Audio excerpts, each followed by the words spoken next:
Hi, I'm Andrea. And I'm Beth, and we are moms from the SmartSocial team.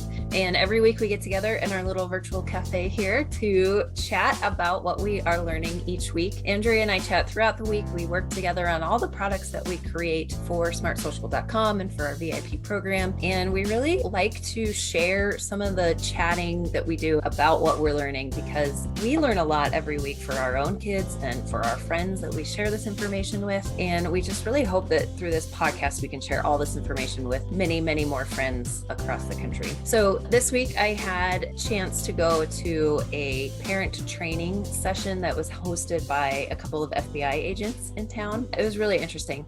There weren't many of us that attended it, unfortunately, so I'm excited to talk about it today and what these agents shared. But first, how about we reverse kind of our order that we normally do and talk about our topic of the week, which was the Orbeeze social media challenge. Yes. So you were telling me about this, and I've obviously read the research that you've done on it. But once again, these kids are just coming up with some crazy things to do and some serious repercussions. Yeah. So if you know Orbeez or things like Orbeez, there are these little balls that come and they're really hard. And then you put them in water and they hydrate and they turn into like these gel things. They're a toy, right? Yes, they're a toy. Yes. Yes. But unfortunately, on social media, people have had the idea to take them and make them into a different intention than what these toys are created for. So it's kind of a combination of two toys, actually. They will take airsoft guns or guns that are toys that are meant to actually shoot gel pellets, but not the Orbeez balls. And they fill these toy guns with Orbeez, which when I first started hearing about it, okay, fine, they're gel balls. I'm sure they hurt like playing paintball.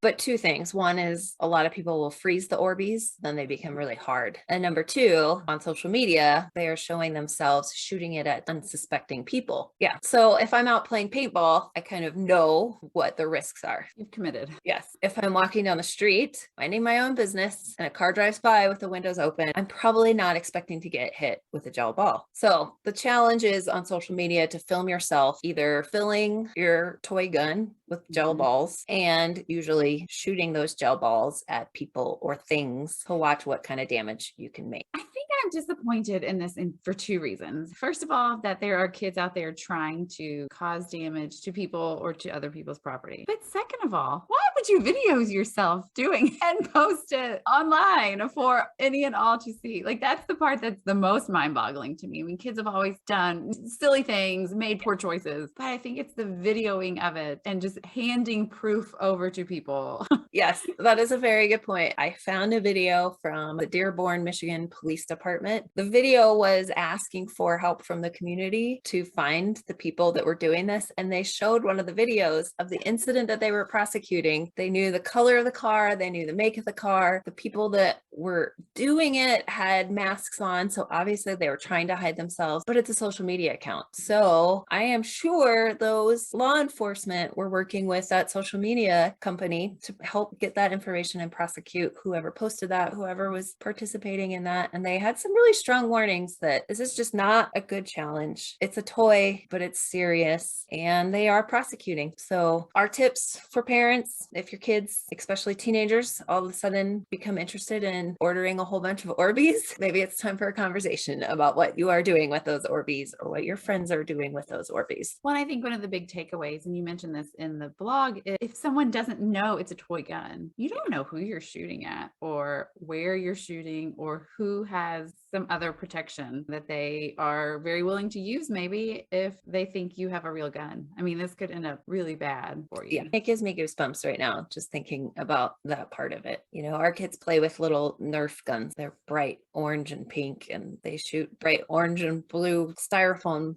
things. Yeah, you never know who is driving by. It takes it as something that is serious rather than just a toy. Yeah. So I think in general, it's good for parents to know about this. We mention it, and this just astounds me. Recently, a very well-known media source tried to claim that this was not a credible social media challenge. And you and I talked about this week, and I don't understand the thinking on that, because we found the hashtag, we found the videos, we found examples of police saying this is happening. Hoax or not, it is happening. Kids are getting in trouble. People are getting hurt. Parents need to know about it, bottom line. And it's not just one part of the country. I mean, you found news articles from all across the country. So this isn't just an isolated incident. Yeah, I saw this a few weeks ago. So it's been going on for some time. And then what finally kicked me into saying we need to get this done now is it hit in my hometown news and said, okay, if it's here, it's everywhere. Parents, if your hometown or your local news is not covering this yet, if you want to show your kids examples of what police are saying across the country or what's happening to actual teenagers across the country, we have lots of examples in the blog this week that you can show your kids. And it's not just about you saying this is a bad idea. We have example of law enforcement and kids getting in trouble. Maybe that will help get through to other kids. All right, so let's take a really quick break. You're listening to the SmartSocial.com podcast.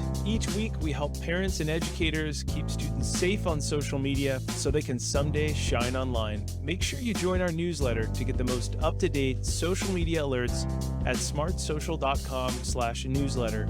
Every Tuesday and Thursday, we send out the latest social media app resources that help parents and educators to navigate this challenging landscape with their students. Now let's get to the program. Okay, so Beth, I'm dying to hear all about this FBI presentation that you went to. Fill me in. Yeah, so I was really excited when I saw one of our local community centers offered a parent information session. It was titled something like How to Keep Your Kids Safe Online. So doing what we do every week, I said, oh, I need to go watch that and see what other people are saying. It was two special agents from the local FBI bureau here in our city, and they both work specifically for the area that prosecutes and investigates issues about child endangerment, which a lot of it stems from online predators. So they started talking about just what they do day in, day out. Obviously, FBI is a federal agency. They work with a lot of the state and local agencies. So there's a little bit of struggle. Sometimes it sounds like between what can be federally prosecuted versus what can be state prosecuted, as well as what is an offense in the federal system versus each of the state systems and how they are prosecuted. Yeah, I think it's just amazing that we have so many layers of people looking out for our kids out there, but there is still just a lot of work in general for our country to do to get everybody on the same page of protecting our kids. So one thing that they talked about was they called it NCMEC. NCMEC stands for the National Center for Missing and Exploited Children. So what I learned very interesting about NCMEC is that all of the big social media companies are required, if they find evidence of child endangerment, they have to report that information to NCMEC, which then reports it to agencies that investigate and prosecute those types of crimes. So they're required to do that. They are required to report it. However, they're not required to be actively looking for it. Okay.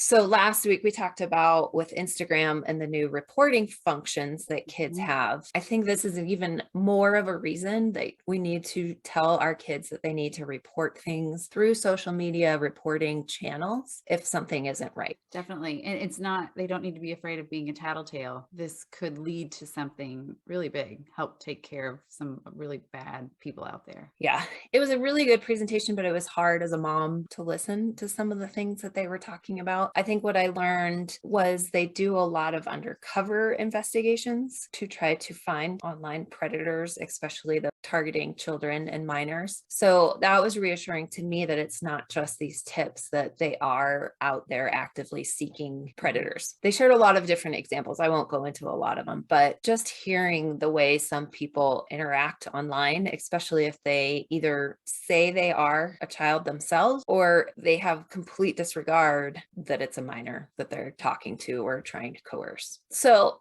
I think the biggest takeaway is what can parents do? Number one is knowing that this stuff is happening and it's happening to boys and girls. There's some sneaky ways that they're doing it, but at the same time, the more we know how predators are talking to our kids and trying to trick them, the more we can teach our kids of what shouldn't seem right to them and when to stop talking to somebody, when to go to a trusted adult, and who your trusted adults should be. Are these usually long relationships that that kids are having with these predators?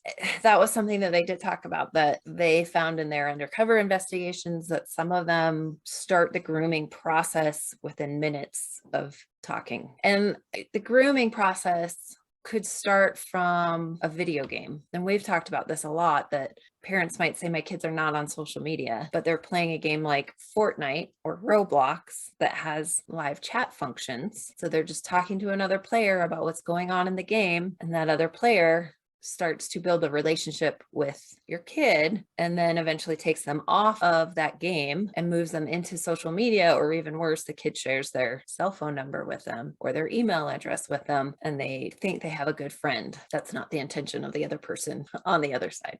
I think some major red flags are when anybody can contact your student on an app, so they don't have to follow or be a friend or be a contact. If anybody can contact your kids, that's a red flag on some of the apps. A big red flag, especially from the perspective of the FBI agents that talked yesterday, is disappearing messages. Disappearing messages are really, I think, the biggest danger out there that kids are not understanding. But even though the app says something disappears, you never know what the other person on the other side is going to do with it. One tip they shared yesterday was a thought process of, as soon as you send somebody something, you no longer have say of what they do with it. So once it's no longer yours, they can do whatever they want with it. Even if you think it's disappearing, they could take a screenshot of it. They could have another phone or a camera like the FBI agents do in their undercover and take pictures of it. So the other person doesn't know you've taken a picture of it. But how many of us have 2 devices or a digital camera? It's just that there's so many ways to get around that. Nothing ever disappears online. And we just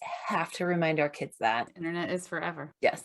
So they really broke it down into 2 different categories of how to talk to our kids about this. And I really liked this perspective. So they said at the younger age, so under 12, hopefully they don't have social media yet. They might have a cell phone. Most of the apps don't allow kids under 12 anyways. So this is really laying the foundation for just being online, because under 12 are online. Talking about inappropriate content for them to see or to share. So even though they may not have the means to share, it's not too early to talk about what's inappropriate to share. To talk about pop-ups and passwords. And we've talked about that a lot at SmartSocial.com recently, about how to help kids understand just what they're doing when they navigate online and the repercussions of a bad click. I think a big thing is they talked about, don't trust everyone that you meet online. That's so hard. I feel like we want our kids to trust adults. We want them to respect adults, but when it's online, we have to have our guard up, and we always have to remind our kids to not trust what they read online. So then they talk about things to talk about with teens and tweens. And I think we cover these topics every week in our blogs and in our newsletter, but cyberbullying and what that looks like, what the difference is between in person and online, how they blend together between in person and online, and anything you say online can hurt somebody just as much as if you say it to their face. Just because you have a screen between the 2 of you doesn't mean it's any different than looking somebody in the eye and saying something. It can be worse, because then it can be shared and sent to your whole school or,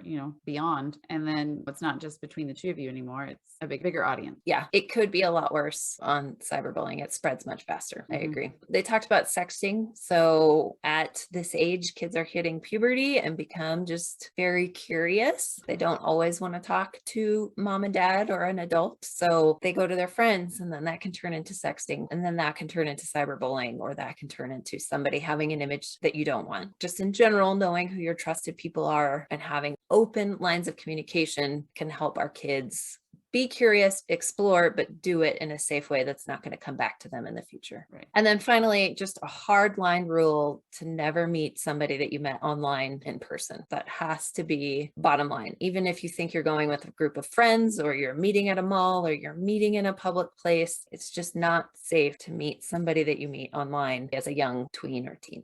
Oh, that's all really just sound advice, I think. Yeah. One of the big points, I think the last one that I'll bring up today, was talking about a trusted adult, that every kid needs to have different people that they'll talk to. As a mom, I hope that would be me, but also gut check, it's probably not going to be me, because I am so emotionally connected to my kids that I don't want anything bad to happen to them. I know they're going to make decisions on their own at some point in their lives, right or wrong. They need people to support them and be there there for them. So having a trusted adult is so important for every kid beyond their parents, so that they have somebody they can talk to and that somebody will talk to them in a calm and rational way. One of the stories that they shared was about a substitute teacher in a school. Through the day, the substitute wanted to friend different students. Yeah, that's how we all reacted, making that like, wait a minute, nope, that doesn't seem right. But as adults, that doesn't seem right to us. The kids were just thinking, sure, it's just one more person in my list. And some of the kids did catch on and say, this doesn't feel right. And they went to their counselor at the school. I would hope that the teachers at my kids' school would be their trusted adult, but it may not be. So I think that is something that all parents can talk to teachers and talk to their school and know the staff at our school and know the people who are around our kids every day and know who is the trusted adult at the school. We all have to look out for each other. So it was eye-opening to me to hear these tips from the FBI agents that are on the apps, trying to catch people doing these bad things, trying to understand the mentality of the kids that get into some of these problems, and trying to help parents understand it, because most of us don't sit there day in, day out like those agents having to investigate and find the predators. It was good to hear the parent presentation. I wish there were more parents in the room. We had a counselor, we had some parents that were younger kids, some in the middle. There were really good questions. One of the dads asked, why can't we just make all these illegal? And I think that goes back to our tip of the more we say no, the more the kids are going to want it. The more legal goes out, the more the companies push the boundaries. So we need to be asking ourselves, why don't we know more about the dangers that are out there? I don't want to be scrolling Instagram or TikTok or Snapchat to the extent that kids do it, but we need to have an idea of what's going on those apps. We need to have an idea of how predators might work in, and we need to always know who our kids can talk to.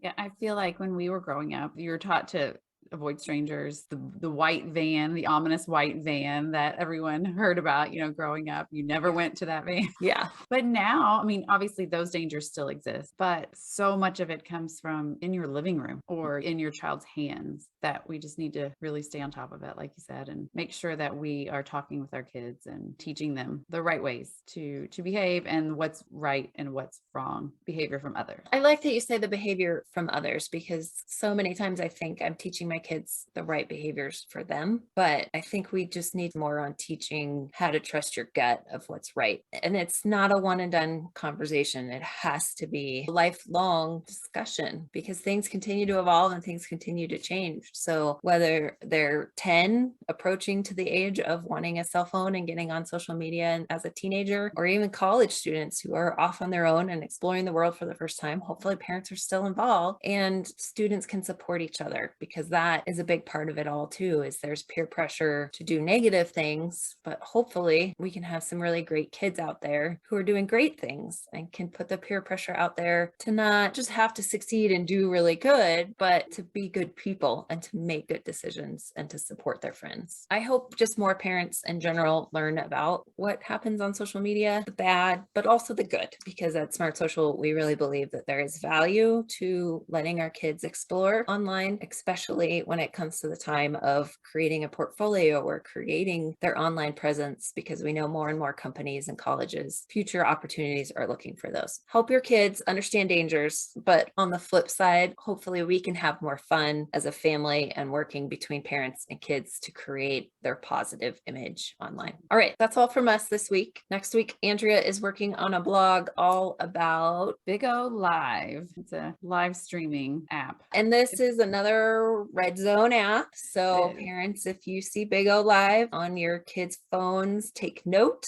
Yes, we have information on our website right now about Big O Live, but Andrea is putting out brand new information about what the current dangers are and tips of how to navigate the app safely, if there is a way to navigate the app safely. Yeah, maybe not, but also just good alternatives. If you don't want them on a Red Zone app, check out our website of what green, maybe gray zone apps are out there that they could still accomplish what they want to accomplish online. Help them find that positive purpose and the outlet. There are are a lot of really great, useful, fun apps out there. Some of them can be used inappropriately, but there are some great apps out there. There are also some apps that your kids just don't need to be on. Hopefully we help you figure that out without having to spend hours and hours and hours trying to figure out what's bad on this app. We'll get that information out next week. We're also spending a lot of time about Snapchat research this month and figuring out what's new on there, what's changing. Like so many other apps this time of year, they are adding and changing things. So if you have a Snapchat story or a specific question about Snapchat or any other social media app, just go to smartsocial.com/contact. And there's a really quick form there, fill it out. And if it's something that we can help answer or a story that you want to share with us that we can help other parents learn about what's going on these social media, we can all get in touch and help each other out. All right, that's it for us this week. All right, thank you. See you next week. Thank you for listening to the SmartSocial.com podcast with this week's topics from Beth and Andrea. If you enjoyed the Mom Talk discussion that we had today about all things social media from a mom's perspective, we invite you to join the SmartSocial.com VIP program. As a very informed parent VIP member, you will learn about the dangers and benefits of social media for your kids and get tips every week to keep your family safe online and, most importantly, to teach your students how to shine online. We have over 130 detailed app guides that cover apps like TikTok, Snapchat, Instagram, and 100 plus apps you might not have heard of, but your students may have visited or downloaded. Find out more and join today at smartsocial.com/VIP. Please remember to rate, subscribe, and review so we can continue to help more parents and educators just like you. I'm your host, Josh Oakes. As always, remember to keep it light, bright, and polite. We'll see you on the next episode. Have a great day.